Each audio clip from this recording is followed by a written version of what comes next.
Hi. You're watching Reddit Confessions, and what I'm about to share still doesn't feel real. So here goes. I mean, he's basically my ex. He just pays the bills. That's the first sentence I heard as I walked past the hallway and saw her reflection in the hallway mirror, smirking, twirling her hair, phone pressed to her cheek. That smirk.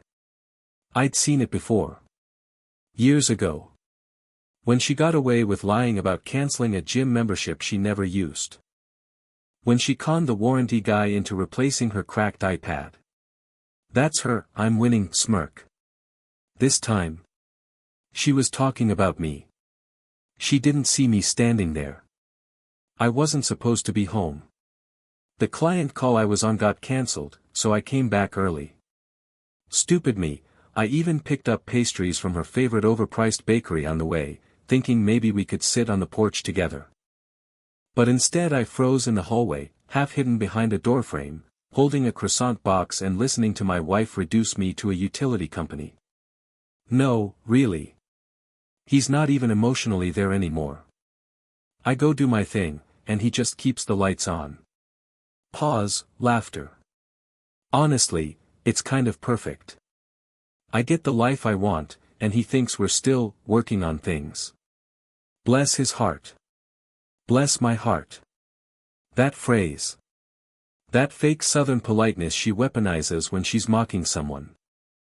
I walked into the room slowly, deliberately, pastry box in hand. She looked up mid-sentence, and that smirk vanished. She fumbled to end the call. Babe. You're home early. I thought you had. I didn't let her finish. I heard everything, I said. No need to explain. I placed the pastry box on the table. Not to be kind. But because I didn't want to be holding anything when I said what I needed to say next. You think I'm your ex who pays the bills? I asked calmly. Cool. Then consider this the end of your subscription. She blinked. Wait, what are you? Benefits cancelled, I said. Get out. She laughed at first. Like it was a joke. I didn't flinch. I just walked to the hallway closet and tossed her a duffel bag. You're insane, she muttered, grabbing her phone. I don't have time for this. I've got a client meeting. Do you? I asked. Is that what we're calling it now? She froze again. Just for a second. But that second was enough to tell me everything I'd been afraid to admit to myself for months. This wasn't sudden. This wasn't a slip-up. This was routine. I wasn't a husband. I was a safety net with a credit score. A monthly plan with no data limit. She scrambled for words, throwing out half-hearted insults and guilt tactics. But I didn't yell. I didn't cry. I just pointed to the door. I'm giving you 15 minutes before I disable access to the bank accounts, I said, checking my watch. Tick-tock. She left. And for the first time in over a decade, I sat alone in my own house and breathed. But that was only the beginning. Because what I found on her laptop later that night made me realize. I was never just being used for money. I was being targeted. After the door slammed behind her, I stood there in the kitchen for a long time, just listening to the silence. Not peace, silence.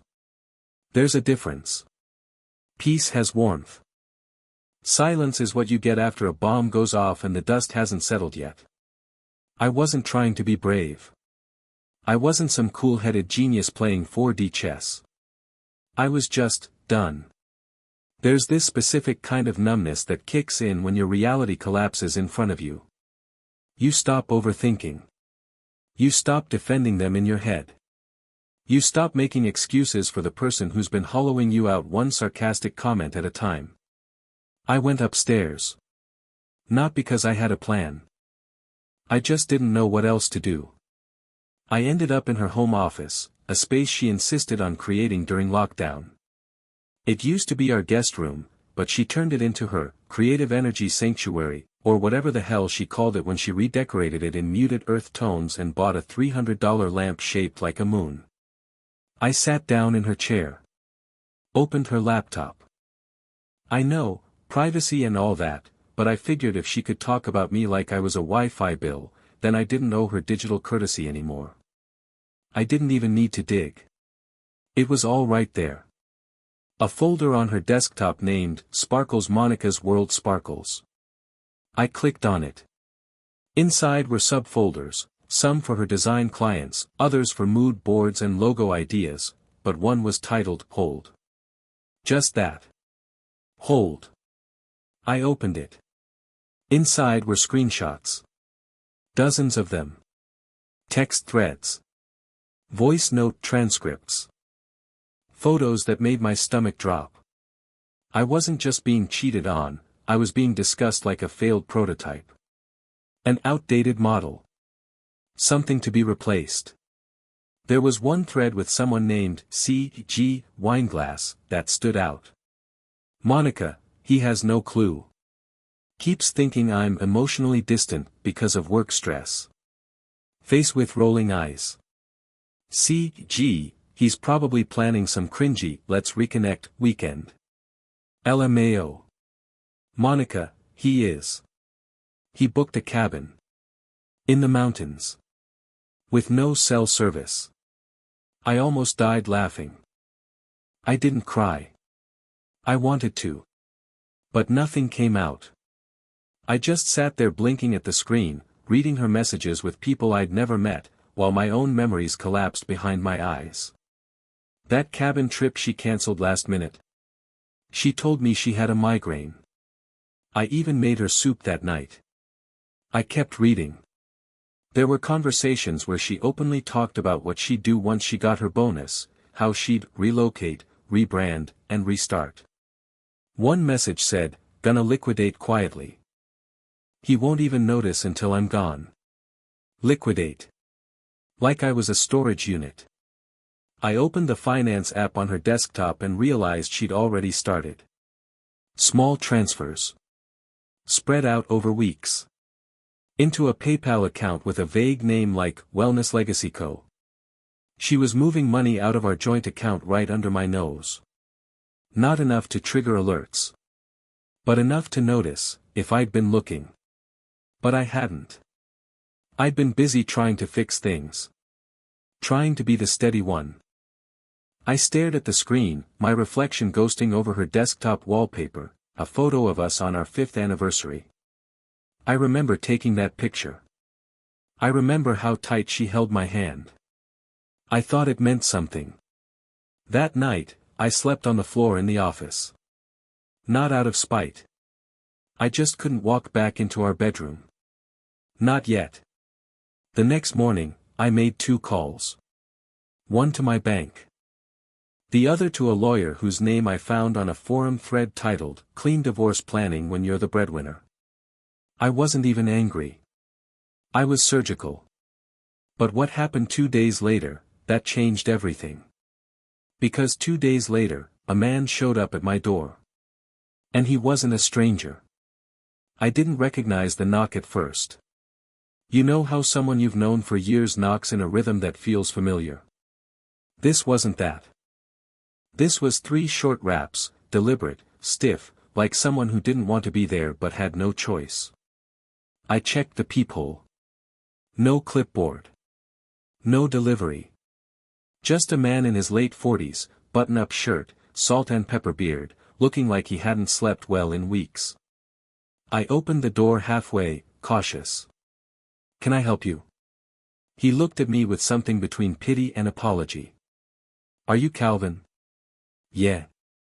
He sighed, stepped back slightly like he expected to be hit. "My name's Jordan. I think we need to talk about Monica." My first instinct. Slam the door. Not because I was angry, but because I knew. The way his voice cracked when he said her name. The way his hand stayed in plain sight, not aggressive, not defensive, just ashamed. "She told me you were separated," he said quickly. "I swear, man, I wouldn't have." You're the guy. My voice came out flatter than I expected. No panic. No rage. Just confirmation. I didn't come here to fight, he said. I came because I think she's about to do something you need to know about. I opened the door wider, motioned for him to come in. He hesitated. You sure? If you've got something I don't know, I said, then yeah. Come in. I've already stepped in enough landmines this week. He followed me into the kitchen, and for a moment, we just stood there awkwardly. Two grown men, both with ties to the same woman, both too drained to pretend this wasn't insane. She's been using me, he said, finally sitting down. She said she needed help launching a business. She said you were holding her back. That she was stuck, that you were bitter and emotionally abusive. I laughed. Out loud. I couldn't help it. Sorry, I said, shaking my head. Emotionally abusive? I packed her lunch every day for 3 years. I know, he muttered. She said you were controlling. I believed her. Of course you did. He winced. I'm not here to justify it. I'm here because she's planning to vanish. Like, literally leave the state. She's got a rental car under a different name and a storage unit out in Grant County. I helped her load it up. Thought it was temporary. But then yesterday, she told me not to call her again after Friday. Said she had a fresh start waiting. Did she mention what she's taking with her? I asked, already knowing. He nodded. Money. Jewelry. Some kind of digital wallet, I think. Crypto, maybe. And, this is the part that made me drive here, she mentioned some kind of account you don't even know exists. Something she set up years ago. I asked her where it came from, and she just said, that idiot's been funding my escape for a decade. That was the moment something inside me snapped, not in anger, but in realization. She'd been playing a long game. This wasn't an affair. This wasn't emotional distance. This was a strategy. Jordan sat there waiting for me to explode, but I didn't. I just got up, poured him a cup of coffee, and stared out the window. How long were you two? I asked quietly. Almost 9 months, he replied. She said she wanted something new. But then I saw her with someone else last week. Someone younger. Flashier. She said I'd served my purpose. That made me turn. Wait. You're not the only one. He shook his head. I don't think either of us were the main act. I should have felt humiliated. Instead, I felt vindicated. Like the fog was clearing and all the twisted puzzle pieces were snapping into place. The financial transfers. The fake therapy appointments. The networking events that ended at 2 a.m. with no calls or texts. She wasn't leaving me for someone. She was leaving me for freedom, for a version of herself she could only afford if she used someone else's foundation to build it. That night, I did something petty. Something I don't regret. I froze every account. Locked every asset. Revoked every shared login from Netflix to the damn Spotify family plan. And when she called me the next morning in a full-blown panic, I answered on speaker, with Jordan sitting right across from me. When I saw her name light up my screen the next morning, I didn't feel fear. I didn't feel panic. I felt curiosity, like watching a spider try to rebuild its web in a storm. I waited until the third ring, made sure Jordan was seated across the table, then tapped answer and hit speaker. Calvin. Her voice was strained. Not angry. Not sweet. Just, tight. Controlled. Did you change the bank login? I didn't reply immediately. I just sipped my coffee and let the silence chew at her. She hated silence, always needed to fill it with noise, deflection, spin. Calvin, she repeated, sharper this time. What's going on? My card just got declined. At Target. Jordan raised an eyebrow. I just leaned back in my chair. Monica, I said calmly, your subscription has been cancelled, remember?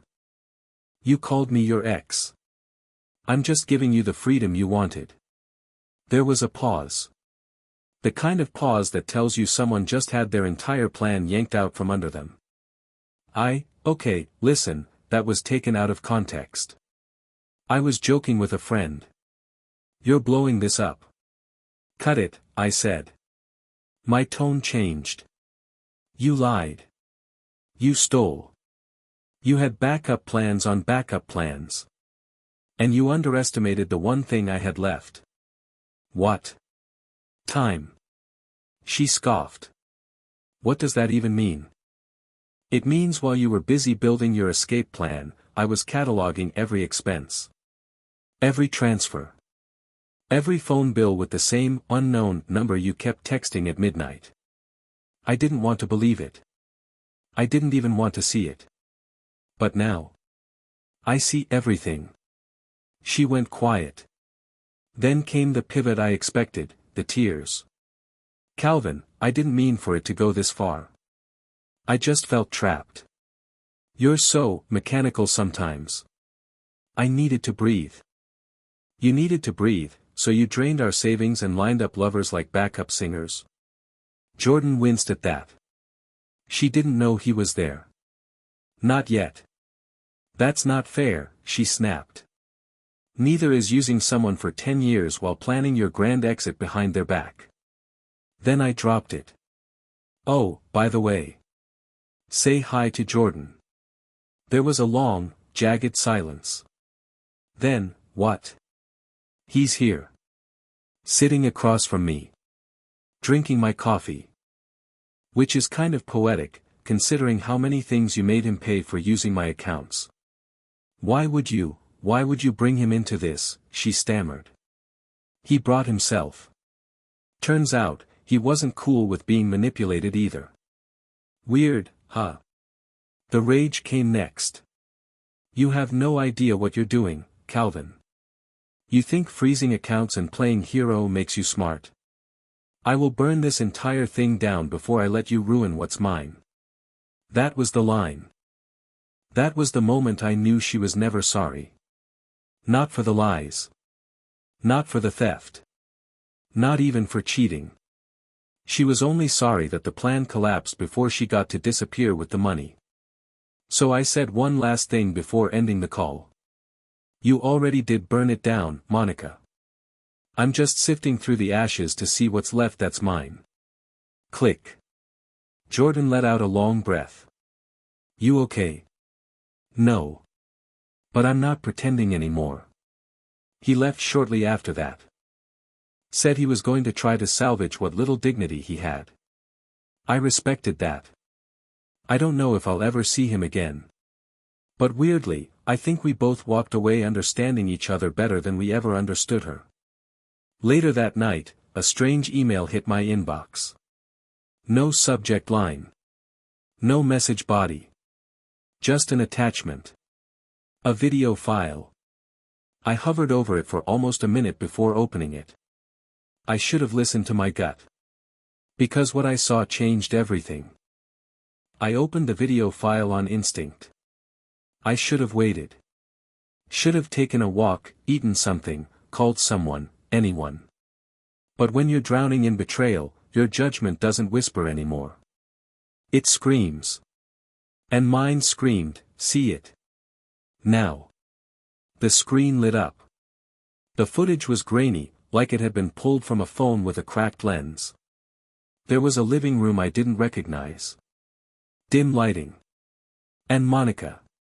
She wasn't doing anything explicit, at least not at first.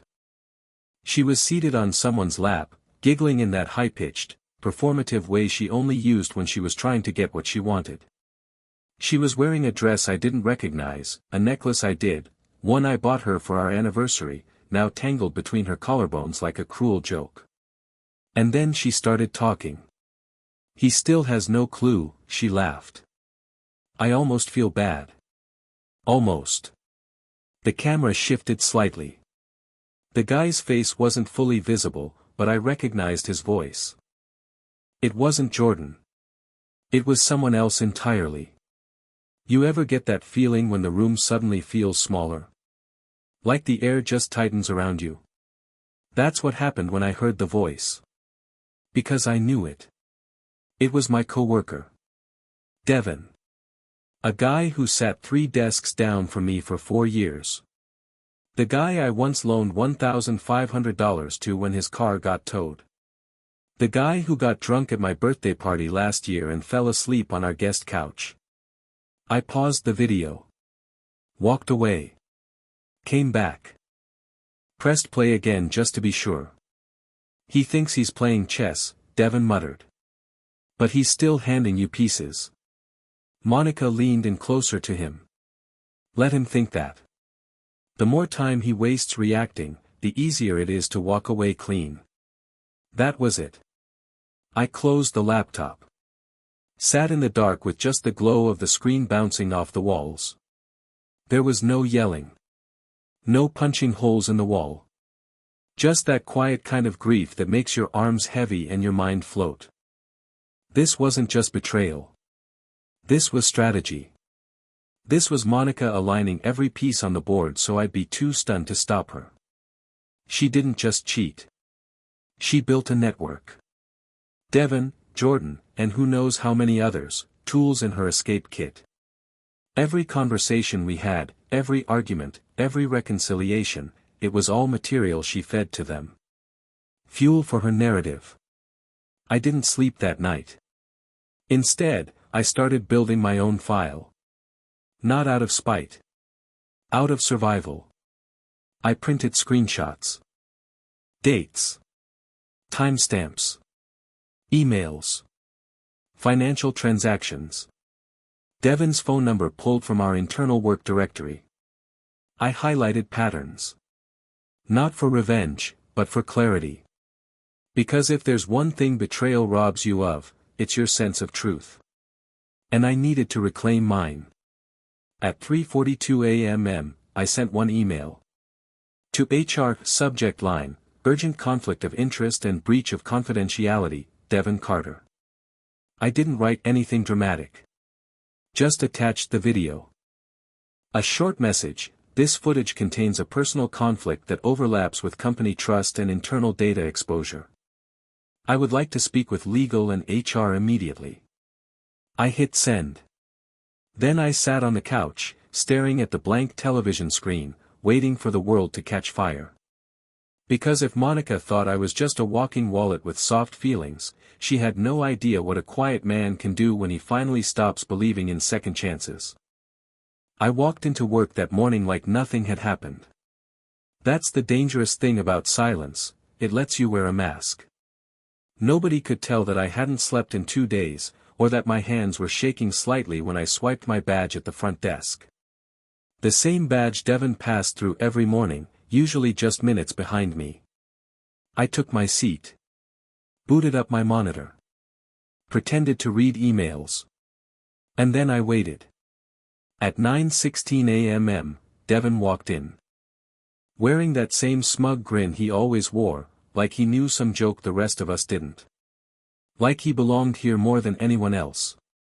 But when his eyes landed on me, something flickered. He didn't smile this time. He just nodded. Quick. Uneasy. He knew. Or at least he sensed something had shifted. By 10:03, HR called him upstairs. By 10:47, he was gone. No dramatic scene. No security escort. Just a whisper that started near the break room: Devin got pulled, and by lunch, his desk was cleared, monitor dark, chair pushed under as if no one had ever sat there. I didn't celebrate. I didn't tell anyone. But inside, a small part of me, buried under guilt and grief, stood up a little taller. After lunch, I was asked to come to the HR office myself. The woman sitting across from me was calm, careful. She asked a few follow-up questions about the footage.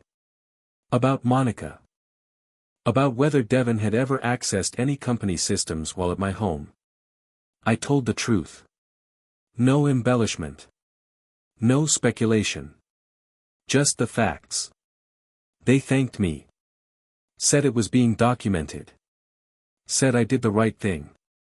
Then she paused, looked down at her notes, and asked one final question that knocked the wind out of me. Are you safe at home? I blinked. I think so. You think so? I mean, she's not violent. She's manipulative. She lies. But she's not the kind to get physical. The HR rep nodded slowly. Just be cautious.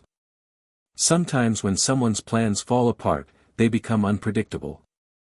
Those words followed me home like a shadow. Because later that evening, just as I stepped out of the shower, I heard it. The front door. Opening. Closing. I froze, towel in hand, still dripping. My phone was charging in the bedroom. I crept toward the hallway in silence, my heartbeat slamming against my ribs. Then I heard her voice. Calvin. Monica. I stood at the top of the stairs, half wrapped in steam and disbelief.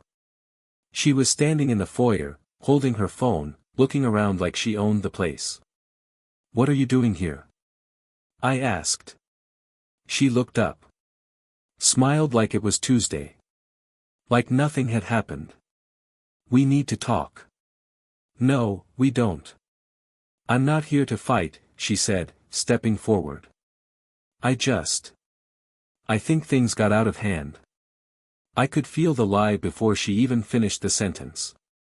You lost control, I said. That's what got out of hand.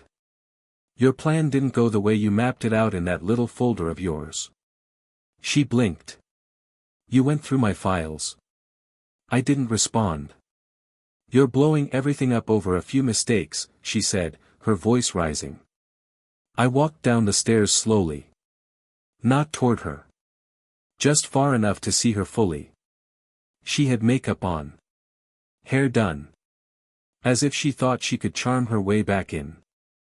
As if this was a misunderstanding, not a calculated betrayal. Then she made her real move. I'm pregnant, she said. Silence. Nothing. No birds. No passing cars. Just that word hanging there, thick and venomous. I'm not stupid, I said after a long beat. And you're not even original. Her mouth dropped open. Excuse me. You used that same line on Jordan, didn't you? Or was it Devon? Or maybe you keep it on standby in your notes app, just in case you need an emergency reset. I'm serious, she snapped. This isn't a game. Then show me the test, I said. Right now. She hesitated. Exactly. She started to cry again. But it was empty. Mechanical. Practiced. I pointed to the door. Leave. While I'm still giving you the choice. She opened her mouth to say something else, but I closed the door before she could. And this time, I locked it. Not out of fear. But because I knew what was coming next wasn't going to be another lie. It was going to be retaliation. And I was ready. I didn't hear from Monica for 3 days. Which, to be honest, terrified me more than anything she could have said. It wasn't her silence that scared me, it was what I imagined she was doing during it. Monica was never the type to go quiet unless she was repositioning the knives. If she wasn't crying or pleading or shouting, she was planning. And I wasn't wrong. The call came on a Thursday afternoon. Blocked number. I normally wouldn't pick up, but something in my gut told me to answer. I hit the speaker button and pressed record on my second phone, a habit I'd picked up quickly since everything fell apart. Calvin. Her voice was calm. Too calm. We need to settle this. I've spoken to an attorney. I didn't reply. She continued. You can make this very simple. Sign the papers I'm going to send. Let me take what's mine, and we can avoid public embarrassment for both of us.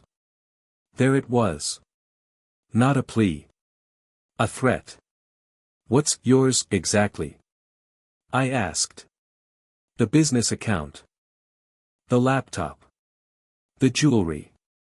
Some of the crypto wallet. You know the one. And if I say no? Another pause. Then, softly, almost seductively, she said, then I might have to tell people what you've done. I nearly laughed. You think I'm bluffing? She continued. I've got screenshots. I've got texts I could reword. You think I haven't watched enough courtroom dramas to know how easy it is to manipulate a narrative? I let her talk. Let her dig. She had no idea I was recording everything, storing it in multiple places. She had no idea I had an encrypted backup drive now sitting inside a locked box at my coworker's house. She had no idea I'd already hired a forensic accountant to trace the funds she funneled through dummy services and wellness invoices. But it was her next line that chilled me more than anything she'd said before. I could tell people you hit me. There it was. Cold. Calculated. The nuclear option. I could cry, she added quietly. Say I was scared. That you were controlling. People would believe it. You know they would. I stayed silent for a long time. Not because I was afraid, but because I wanted her to think I was. You're sick, I finally said. My voice cracked. Not fake. Real. Because in that moment, I realized I'd been married to someone who wasn't just unfaithful or greedy. She was dangerous. I'm smart, she corrected. And I always land on my feet. Click. She ended the call. I just sat there. Staring at the wall. Letting the words echo in my mind. I could tell people you hit me. She was right. People would believe her. That's the terrifying part of being a quiet man in a loud world. People assume stillness equals guilt. That if you don't yell, you must have something to hide. But here's what Monica didn't know. Her voice wasn't just on my phone anymore. It was with my lawyer. With a friend who worked in compliance at a regional legal board. And it was now securely backed up in a private cloud folder labeled, in case she burns it all. I never wanted to use it. But I wasn't going to let her drag me underwater and smile while she watched me drown. That night, as I lay in bed staring at the ceiling, the doorbell rang. Not once. But 3 separate times. By the time I opened the door, there was no one there. Just a small box. No return address. Inside? A flash drive. And a note that said, in perfect script handwriting. You're not the only one she lied to. I stared at the flash drive in my hand for what felt like hours before finally plugging it in. There were 5 folders. Each one named after a man. Jordan. Devin. Myself. And 2 others I didn't recognize. Inside each folder. A digital trail. Screenshots. Audio clips. Video snippets. Transaction receipts. Chats, some manipulative, some mocking, some so cold I had to step away from the screen. It was a blueprint. A full expose. Apparently, Monica wasn't just lying to each of us individually, she was overlapping stories, repackaging versions of herself, making each man believe he was the savior, he was the one who finally understood her, he was worth betraying someone else for. And now. At least one of them had turned on her. There was no signature on the note. No clue who sent it. But I didn't need to know. Because what mattered was that I wasn't crazy. I wasn't overreacting. And I wasn't alone. By the end of that week, my attorney had every piece of evidence necessary to not just protect me, but to hold her accountable. She tried to push back. Sent a cease and desist through a lawyer who looked uncomfortable even reading the name Monica aloud. She threatened to go public. Said I'd ruined her mental health. Even floated the idea of suing me for emotional sabotage. But the thing about pathological manipulation is, eventually, it leaves a paper trail. And Monica had left pages. In the end, she took a quiet settlement. No payout. No access. No mention of her pregnancy. She signed the divorce papers with a shaky hand and avoided eye contact the entire time. I didn't gloat. I didn't say a word. I just signed my name, stood up, and walked out of that office with my shoulders back for the first time in years. A month later, I repainted the house. Not to cover the past, but to reclaim it. I donated the couch we used to sit on. Replaced her favorite chair with a monstrosity of a recliner I found on clearance. It's ugly, and I love it. I started sleeping again. Eating again. Breathing again. And no, I'm not healed. That word is too neat for what betrayal does to a person. But I'm moving forward. With boundaries. With peace. And with the quiet power of knowing I didn't stoop to her level, I stood above it. The truth? I never wanted revenge. I just wanted my life back. And now? I have it. That's the end of my story. But I want to hear from you. Have you ever had someone try to rewrite reality around you, twist facts, distort truth, and flip the story to make you the villain? Drop a comment below and share the moment when you realized the truth. Don't forget to like the video, subscribe for more real stories just like this, and ring that bell so you never miss a confession. You've been watching Reddit Confessions. Thanks for sticking with me until the end. The pain was real. But so is the peace that comes after it.